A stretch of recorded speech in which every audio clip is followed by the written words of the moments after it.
Adana stood in the beautiful honeymoon suite, looking out at the calm waters of Lake Kivu. The room was filled with soft music, warm candlelight, and rose petals she'd carefully placed on the floor herself. She had dreamed of this night for years. She had worked extra jobs, saved every coin, planned every little detail, all for this moment with her new husband, Toby. But something was wrong.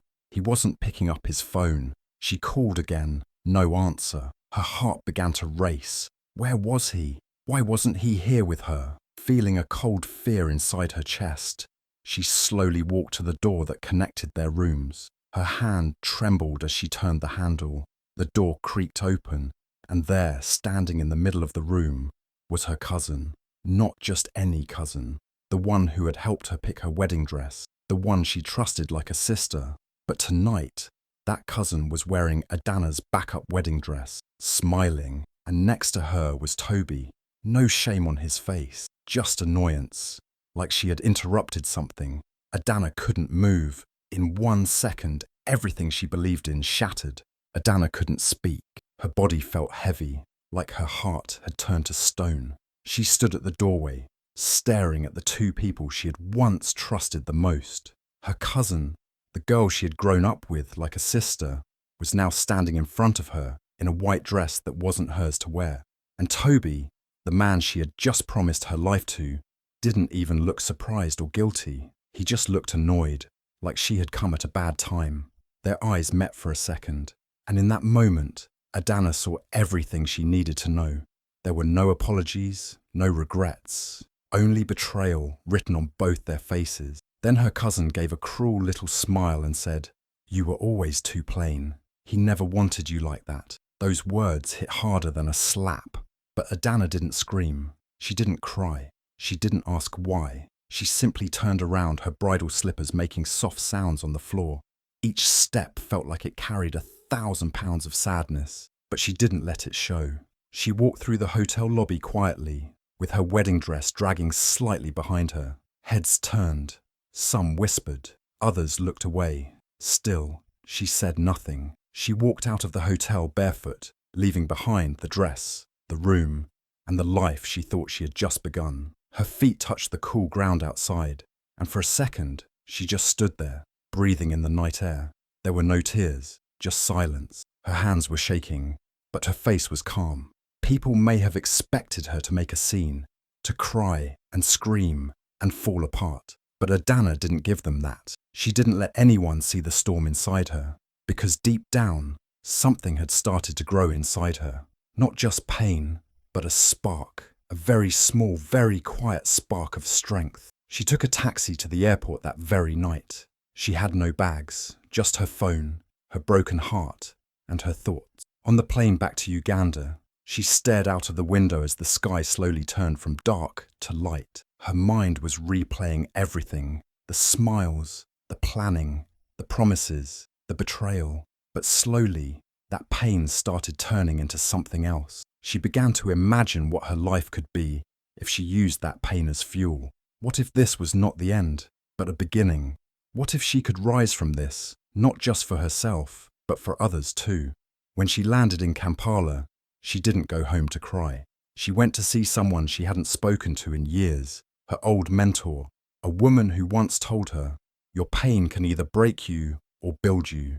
You choose." Adana chose to build. She sat in that small office and told her mentor everything, not just about Toby or her cousin, but about how many women suffer in silence, how many brides get left behind or betrayed and feel like their stories are something to be ashamed of. Adana didn't want to hide anymore. She wanted to turn that shame into power. Together, they came up with an idea, a women-only wedding planning business. But this wasn't just about pretty flowers and fancy venues. This was about healing. It was for women who had been hurt, abandoned, lied to, and still chose to celebrate themselves. She named it Phoenix Vows, because like a phoenix, she was rising from the ashes of betrayal. She started with small events. Her first client was a woman who had called off her wedding a week before the date because her fiancé cheated. Adana planned a self-wedding for her, where she wore a dress, danced, and celebrated with friends. No groom, no regret, just love. The story went viral, and from that moment, everything changed. Women from across the country reached out. Some wanted healing weddings. Others just wanted to tell their stories. Adana listened, helped, and created a safe space for women who were done crying and ready to rise. Her social media grew fast. People loved her strength, her softness, her silent power. She wasn't loud, she wasn't angry, but her presence was strong, like a calm storm. Her events were full of meaning, not just decoration. Every table had stories, every dance was a symbol, and people began to see her not just as a wedding planner, but as a leader, a sister, a symbol of rebirth. And through it all, she never spoke publicly about Toby or her cousin. She didn't need to.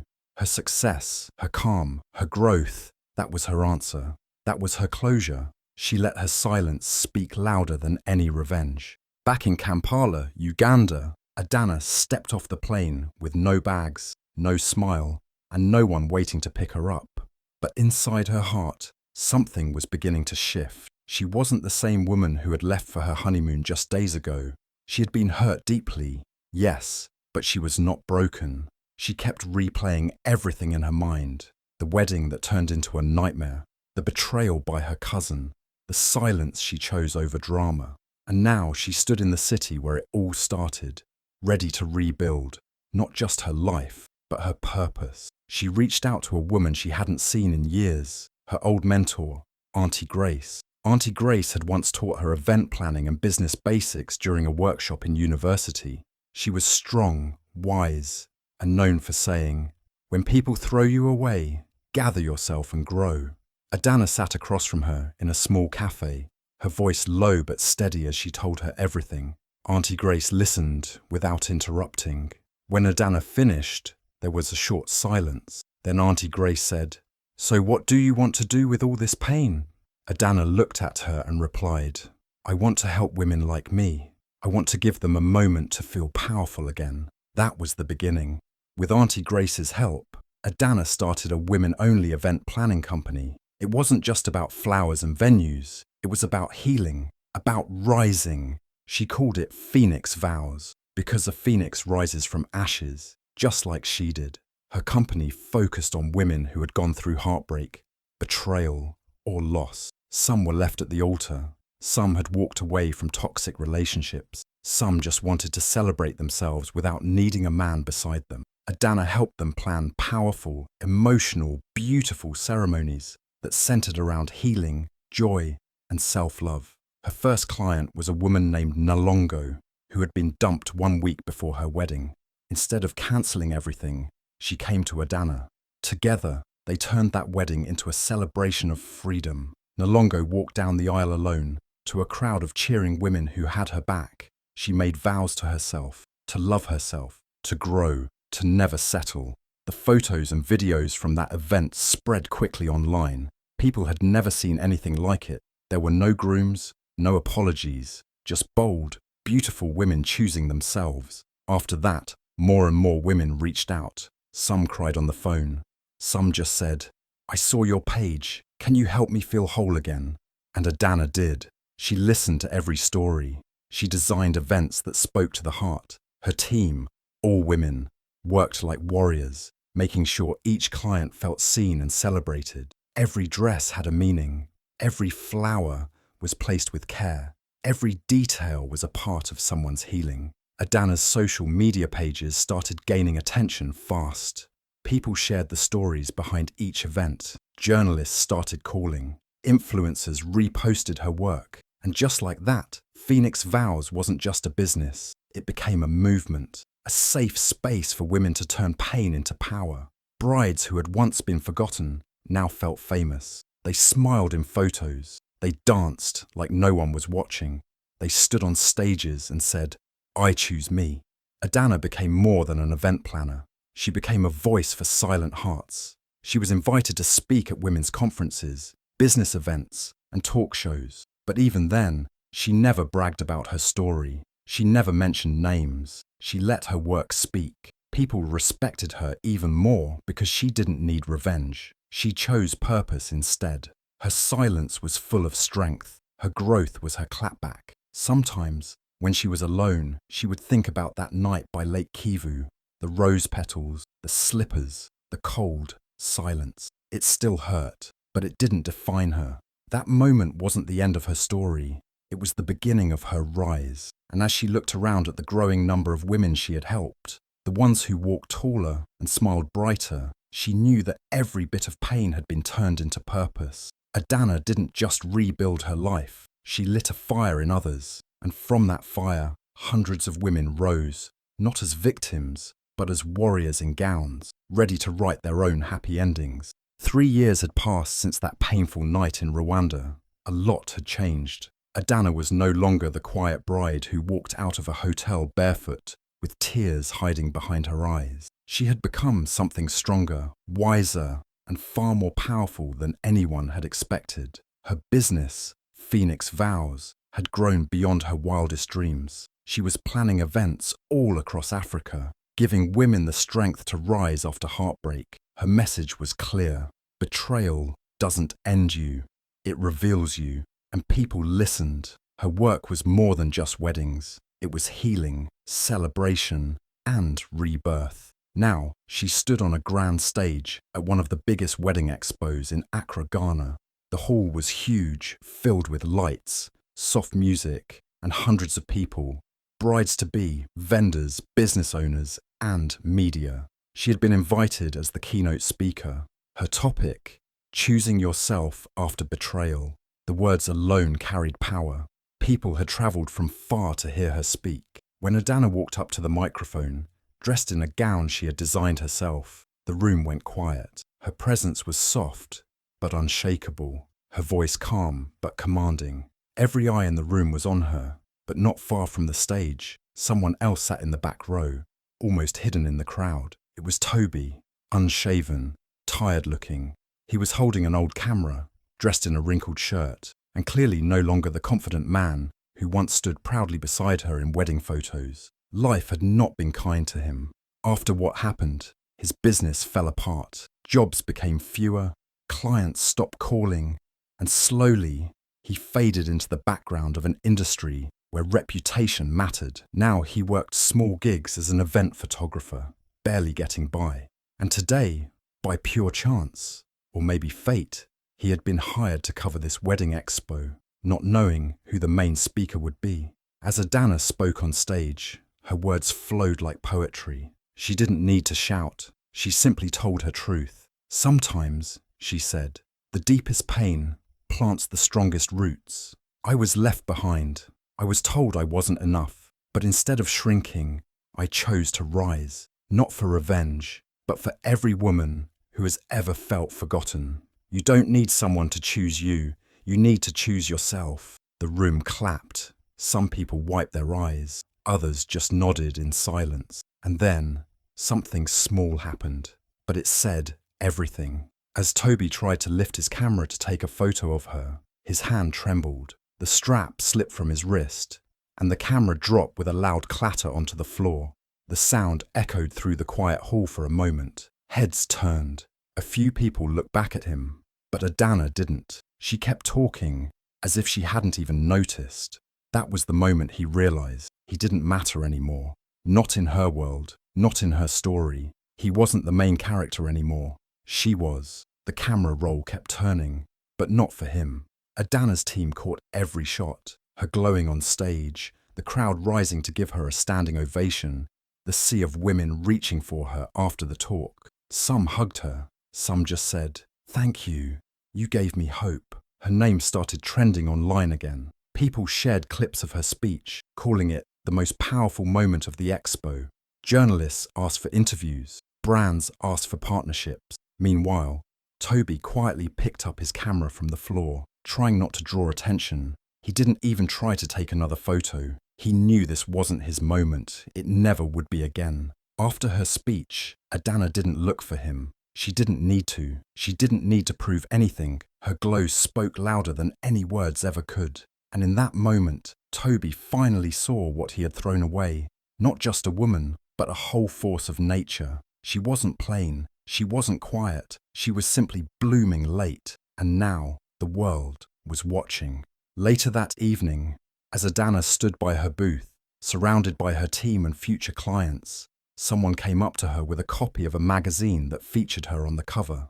She smiled gently, signed it, and handed it back. She didn't speak about the man in the crowd. She never mentioned his name, but her team knew, her closest friends knew, and quietly they celebrated the most powerful kind of victory, the one that comes without a fight. Because in the end, she didn't need revenge. She had something much better. She had risen. Weeks after the wedding expo in Accra, Toby sat alone in his small rented apartment in Lagos. The walls were bare, and the air was quiet, almost too quiet. His camera bag sat in the corner, untouched. Work had been slow, and every day felt heavier than the last. He still couldn't shake the moment when his camera slipped from his hands during Adana's speech. That sound echoed in his head every night. He had watched her stand on that stage like she owned it, calm, powerful, glowing. He had felt invisible in that room, and for the first time, he truly understood what it meant to lose something you can never get back. Then, one morning, he heard a knock on the door. It was a delivery man holding a cream-coloured envelope with golden edges. Toby signed for it, confused. There was no return name. He slowly walked back inside, sat on the edge of his couch, and opened it. What he saw made his heart stop. It was a wedding invitation, a VIP one. The name printed in bold gold letters made his hands tremble. Adana and Kweku. The groom, a well-known tech millionaire from Ghana, a man whose name Toby had seen in magazines and business news. The wedding venue, the exact same hotel in Gisenyi, Rwanda, the honeymoon suite where it all fell apart 3 years ago. He stared at the invitation for a long time. His eyes stopped at the theme printed across the top. Redemption is louder than revenge. His throat went dry. That wasn't just a theme, it was a message, a personal one. And then it hit him. He wasn't invited. Not really. The envelope hadn't come with a guest pass, no seat number, nothing, just the beautiful invitation and the echo of what could have been. This wasn't a request to attend. It was a reminder of what he had lost, what he had thrown away, and how far she had come without him. Toby placed the card on the table and leaned back. He closed his eyes, and the memories rushed in like waves. He remembered Adana in her first wedding dress, smiling, nervous, full of hope. He remembered ignoring her calls that night, too wrapped up in his own selfish moment. And he remembered the cold, sharp silence when she saw him with her cousin, wearing the dress meant for her. He had thought she would break, cry, beg, but she didn't. She had walked away with nothing, and now she had everything. The internet had already begun buzzing with news of her new wedding. Everyone was talking about it. Celebrities were attending. Top designers were styling the bride.